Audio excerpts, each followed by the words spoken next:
Hello বন্ধুরা, আজ আপনাদের সাথে আমার দাস পরিবারের ছোট্ট একটি চড়ুইভাতির গল্প শেয়ার করছি। গতকাল আমাদের ছাদেতেই একটি ছোট্ট চড়ুইভাতির আয়োজন করা হয়েছিল।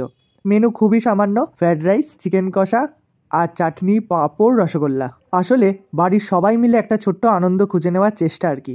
রান্না তৈরিতে বাড়ির সবাই ছোট থেকে বড় আমরা হাতে হাত মিলিয়ে কাজ করেছি, আর সেখানে আমার ভূমিকা ছিল পেঁয়াজ কাটা আর মাংস রান্নাতে বড়দিকে হেল্প করা। আপনাদের সাথে তো এই রান্না করার অংশ আর খাবারের কিছু অংশ ছোট করে ভিডিওর মাধ্যমে শেয়ার করলাম, কিন্তু এর পেছনে সকাল থেকেই আয়োজন চলছিল বিস্তার। সেই সব ভিডিও আর করা হয়নি, কারণ আমি একটু ব্যস্ত ছিলাম।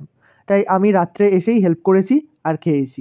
এই যে ইনি আমার সম্পর্কে বৌদি হয়, আর ইনি ফ্রায়েড রাইসটা করেছিলেন। আচ্ছা, কমেন্টে জানান আপনারা কারা কারা চড়ুইভাতি করে নিয়েছেন, আর আমাদের চড়ুইভাতি আপনাদের কেমন লাগলো সেটাও জানাবেন। সত্যি বলতে আমাদের এই একান্নবর্তী পরিবার হাসি, মজা, ঝগড়া সব মিলিয়েই বাঁচে।